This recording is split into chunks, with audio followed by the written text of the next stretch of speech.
Okay, now we're going to look at section 4, which is going to be unsaturated hydrocarbons, and we're going to look at, just in this video, alkenes. Okay, what are alkenes? They contain at least one carbon-carbon double bond. So we're talking about a carbon with two lines, then next to it to another carbon. So I should have something with a double bond. Okay, at least one. There are then three different steps to naming these. They're fairly easy. Okay, you take the longest continuous chain of carbons. That's my base. It has to contain or include the double bond. If a longer chain is possible but doesn't include the double bond, it's not my longest chain. There are certain things that take precedent over others, or are more important than others. An alkene or a double bond is more important than a single bond, so you have to include the double bond.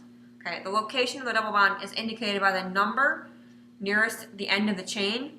So it's kind of like it's most important. It has to be part of the chain, and we have to give that the lower number if possible. Okay. If a substance has two or more double bonds, the number of double bonds is indicated with a prefix, and the ending of the name is also altered to identify the number of double bonds. We have diene or triene. Okay, you indicate it with how many enes you have, because alkenes, like they sound like, have an ene as their suffix that we're using instead of ane. So we'll look at a couple of possibilities here as examples. Okay, so we have butene. There are two possibilities. There's one butene and there's two butene. One butene is the one here on the left, because this is my first carbon. How you count these double bonds is it's the first one that it's connected to. So one and then the double bond. So this would be one butene, whereas here, either side you start from, this is going to be 1, 2, so we've got second carbon and then the double bond. Here we have the first carbon and then the double bond. So that's why it's one butene versus two butene.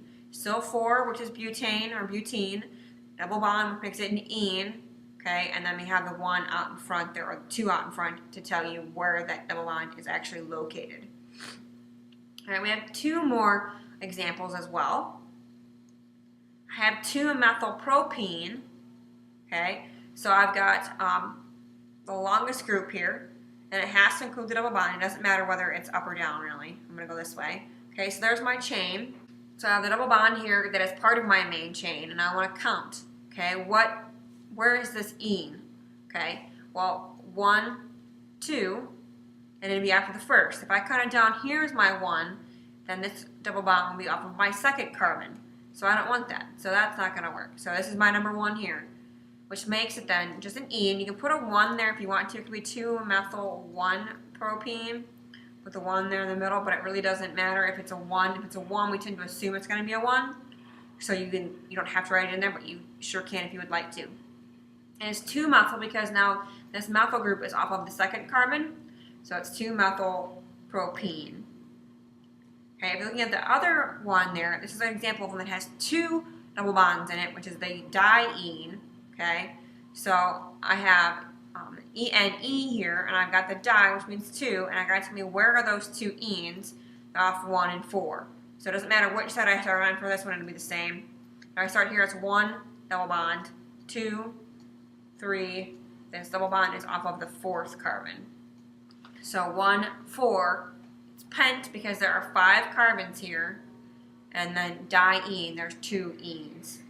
All right, the next little bit here we're going to talk about are geometric isomers, because it kind of goes with double bonds. Geometric isomers are compounds that have the same molecular formula and the same group bonded to one another, but they're different spatial arrangements. So we talked about structural isomers, which have same formula and different arrangement of atoms, different bonds to one another. Geometric go one step further, where they have the same bonds, the same formula, they're just arranged differently in space. So whether they're next to one another or not next to one another. And there are 2 kinds you want to write in there. There are cis and trans. Cis isomers are on the same side. Trans isomers, they are on opposite sides. It doesn't have to be methyl groups, okay? Just whether they're on the same side or opposite sides. Unlike a single bond, double bonds can't be twisted around, so they have these isomers because they're kind of set in their ways. Single bonds can rotate any which way they want to. It doesn't matter whether it's going up or down. Double bonds are kind of stuck because they're way more rigid, okay, and you actually end up with these different spatial arrangements. So here we're going to look at an example, okay? We're going to look at cis-2-butene and trans-2-butene. So disregard this guy right here in the corner, all right? But this guy here is cis, okay? Cis means same side. So notice how this methyl group here and this methyl group here are on the same side of that double bond. They're up on the top. That's a cis. If they are on opposite sides of the double bond, that is a trans. So it's kind of like going this way or going this way, all right? So cis, same side, trans, opposite side. Now the same thing can go for anything in a ring, okay? So this guy here has a cis and a trans in a ring, and how you show them in rings with single bonds, because single bonds that are just a chain aren't rigid. If you get to an actual structure where it's like a triangle or a square or something like that, those are stuck. So you have cis and trans as well. So what you do is you kind of draw these little lines that look like that they kind of are perpendicular to your straight other lines or the ring. Okay, so we have this one, which is cis, because these two CH3s are on the same side. Trans, they're on opposite sides. So it's the same thing as like up or up down. They just kind of have to draw those lines. They're showing what's up and what's down. So you can't have them in single bonds. They just have to be single bonds in rings. So we're going to go ahead here and we're going to actually try and name these two structures. So let's find the longest chain that contains the double bond for the top one. Okay, and that would actually should be 7. And go kind of straight across here. So there is my main chain. Okay, and that's 7. So we're going to have hept for 7, and in a it's going to be heptene, because I have a double bond in it, not heptane, heptene. So I know where is that ene. Okay, it's off number 1, 2. Okay, because there's my double bond off the second one. I'm not going to start counting on the left because that number's going to be way higher than 2. So I'm going to have 2 heptene.